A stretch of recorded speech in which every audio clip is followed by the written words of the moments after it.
এই 5টি ফল এতটা উপকারী যে এগুলো আসলে ঔষধের মতো। আর শেষেরটি হলো প্রকৃতির মাল্টিভিটামিন। নাম্বার 5, লাল জাম্বুরা। লাল টকটকে আর ভীষণ স্বাস্থ্যকর। এটি রোগ প্রতিরোধ ক্ষমতা বাড়ায়, মেদ কমায় এবং কোলেস্টেরলও কমাতে সাহায্য করে। তবে ঔষধের সাথে মিশিয়ে খাওয়া উচিত নয়, কারণ এই ফল ভীষণ শক্তিশালী। নাম্বার 4, পেঁপে।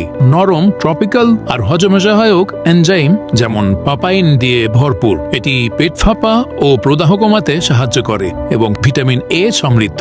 Number 3, blueberry. ছোট হলেও অসাধারণ শক্তিশালী। এটি পৃথিবীর সবচেয়ে বেশি অ্যান্টিঅক্সিডেন্ট সমৃদ্ধ ফলগুলোর মধ্যে একটি। মস্তিষ্ক ও হৃদযন্ত্রের স্বাস্থ্যের জন্য দারুণ উপকারী, এমনকি ত্বকও ভালো রাখে। Number 2, avocado. হ্যাঁ, এটি একটি ফল এবং এতে ভরপুর আছে স্বাস্থ্যকর চর্বি, আঁশ, পটাশিয়াম আর ভিটামিনে সমৃদ্ধ। এটি হৃদযন্ত্র, ত্বক এমনকি মানসিক স্বাস্থ্যের জন্য সহায়ক। নাম্বার 1, ডালিম। এটি ভাঙলে শত শত রসালো লাল দানা পাওয়া যায়। প্রতি দানায় থাকে অ্যান্টিঅক্সিডেন্ট যা হৃদয় ও মস্তিষ্ককে সুরক্ষা দেয়।